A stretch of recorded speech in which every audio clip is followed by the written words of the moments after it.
రేవంత్ రెడ్డికి బీజేపీలోకి పోయే ఆలోచన ఉన్నదా లేదా గాని పువ్వు గుర్తు పార్టీలు మాత్రం సీఎం కాంగ్రెస్ నుంచి బీజేపీలోకి పోయినట్టే చేస్తున్నారు. ఇగో నిజామాబాద్ ఎంపీ అరవింద్ ఏమంటున్నాడా ఇనుండ్రి. రేవంత్ రెడ్డి బీజేపీలోకి వస్తా అంటే ఆహ్వానిస్తాం. ఓ రాష్ట్రానికి సీఎం గా చేసిన మనిషి పార్టీ మారుతా అంటే ఆ పార్టీ వాళ్ళు ఎందుకు అద్దంటారు? ఖచ్చితంగా రమ్మనే అంటారు. అయితే రేవంత్ రెడ్డి పార్టీ మారే ఆలోచన చేస్తున్నాడా అనేదే ఇక్కడ పాయింట్. సరే, అరవింద్ చెప్పినట్టు పార్టీ మారతాడనే అనుకుందాం. బీజేపీ పార్టీకి పోతే రేవంత్ రెడ్డికి వచ్చే కొత్త లాభం ఏంటిది? ఇప్పుడు ఆల్రెడీ తెలంగాణ రాష్ట్రానికి సీఎం ఉన్నాడు.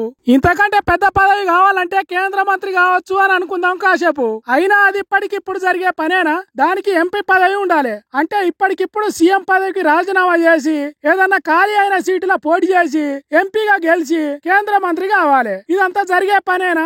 కాబట్టి రేవంత్ రెడ్డి బీజేపీకి పోవుడు అనేది ఉత్తముచ్చట. చీకట్ల బాణం వేసినట్టు ఎంపీ అరవింద్ మాట్లాడింది కావచ్చు గాని పార్టీ మారుడు లేదు పాడు లేదు అని అంటున్నారు రేవంత్ రెడ్డి అంటే ఇష్టం ఉన్నోళ్ళు.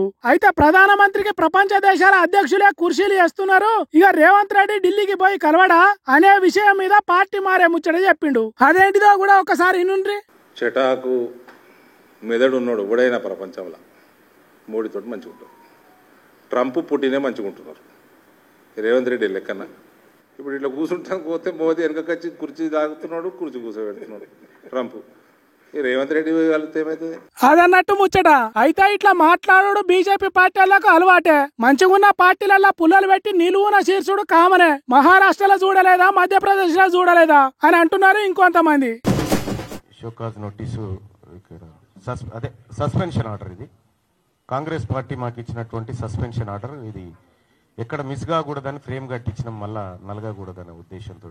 అదేదో సినిమాలో ఉంటది కదా, తగిలిన రాళ్లను పునాది చేసి ఎదగాలని, తరిమిన వాళ్ళనే హితులుగా మలిచి ముందుకెళ్లాలని అన్నట్టే చేసిండు తీర్మార్ మల్లన్న. కాంగ్రెస్ పార్టీ ఇచ్చిన సస్పెన్షన్ అవమానం కాదు, పెద్ద బహుమానం అన్నట్టు ఫ్రేమ్ కట్టించుకున్నాడు. మల్లన్నను కాంగ్రెస్ పార్టీ సస్పెండ్ చేసినాక ఇప్పుడు ప్రెస్ మీట్ పెట్టి చాలా ముచ్చట్లు చెప్పిండు. మీ దగ్గర ఉండేటువంటి వ్యక్తులు సహజంగానే బానిసలుగా ఉండాలని మీ ఉద్దేశం కావచ్చు, అది సహజంగానే మీరు కోరుకుంటారు. కానీ తీన్మార్ మల్లన్న విషయంలో కోరుకోవడమే మీరు చేసిన పొరపాటు.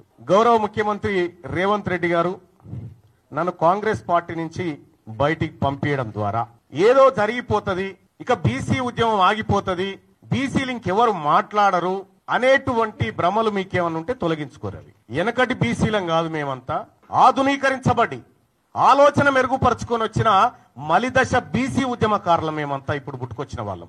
ఇన్నరా, ఇంతకు 10 రెట్లు బీసీల కోసం కొట్లాడతాం గాని వెనకాడికి చేసే ప్రసక్తే లేదట. కులగణన తగలబెట్టినందుకు సస్పెండ్ చేసిండ్రు కదా, అగో దాని మీద ఏమన్నాడో ఇనుండ్రి. నిజంగా తగలబెట్టడమే తప్పైతే, బీసీల మంచిని కోరి బీసీలకు న్యాయం జరగాలని కోరి తగలబెట్టడం తప్పైతే ఆ తప్పును ఇంకా 1000 సార్లు చేస్తా.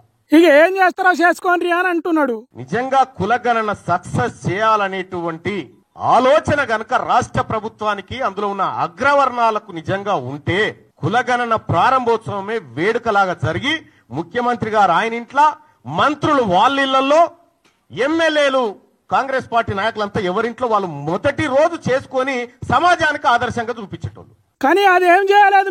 మీరు అయిష్టంగా ఉండి సర్వేను సర్వనాశనం చేసిర్రు అన్నట్టు మాట్లాడిండు.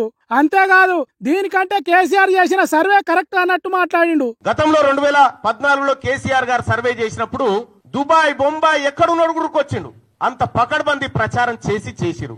కానీ ఇవాళ తూతూ మంత్రంగా ఏదో తల్లి అడవంగా పిల్ల ఏడ్చినట్టు చేసిండ్రు అన్నట్టు మాట్లాడిండు. మీరు చేసినటువంటి సర్వే ఆదర్శవంతమైన సర్వే కాదు. అది అగ్రవర్ణాలను ఎక్కువ చూపించి అనగారిన వర్గాలను తొక్కి పెట్టడానికి మీరు ఉపయోగించుకున్నటువంటి సర్వే.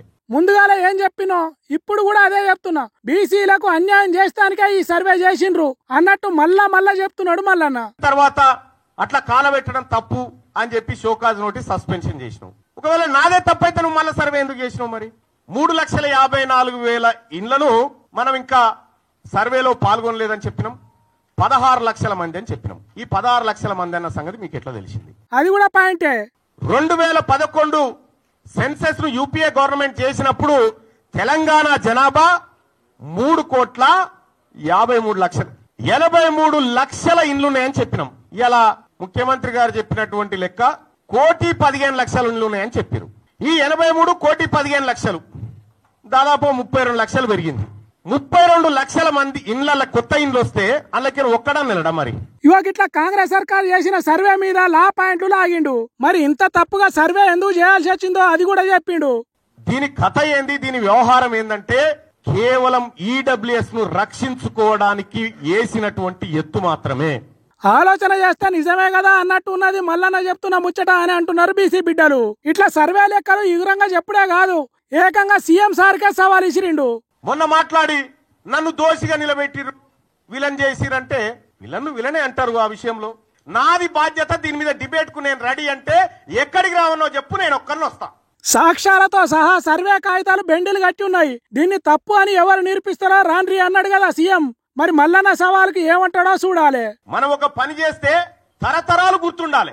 గా బీపీ మండల్ గారు చేసిన పని, గా జయశంకర్ సార్ చేసిన పని, వాళ్ళు చేసిన పని తరతరాలు గుర్తుంటది. ఇప్పుడు మీరు పని చేస్తే మీ మంత్రులకే మీ పేరు యాదకొస్తలేదా? గట్టున్నది మీ పరిస్థితి అన్నట్టు చెప్తున్నాడు.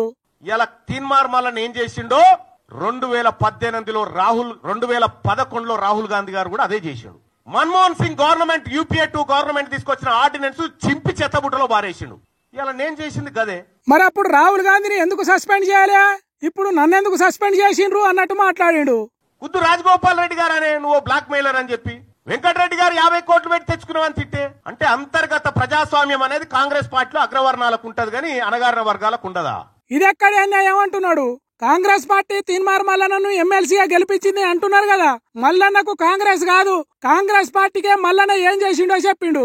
తీన్మార్ మల్లన్న ఏం చేసిన కాంగ్రెస్ పార్టీ కంటే నువ్వు కూర్చున్న కుర్చీ పునాది పడడానికి నేను తీన్మార్ మల్లన్న కూడా కారణం. అంటే నా దయతోనే నువ్వు సీఎం అయినావు అన్నట్టు చెప్పకనే చెప్తున్నాడు. మరి మీకు జీర్ణించుకోలేక 2028లో బీసీ ముఖ్యమంత్రి అంటే మీకేమైనా ఇబ్బంది అయితా ఉందా? మీకు ఇబ్బంది అయితే మేమేం చేయలేం. ఖచ్చితంగా బీసీ ముఖ్యమంత్రినే చేస్తాం, అందుకోసం కొట్లాడతాం, బీసీలను ఏకం చేస్తాం అన్నట్టు ఇట్లా చాలా ముచ్చట చెప్పిండు మల్లన్న. మరి తర్వాత బీసీ ఉద్యమాన్ని ఈ పెద్ద కులపల్ల రాజకీయాల నడుమ ఎట్లా నడుపుతారో చూడాలి.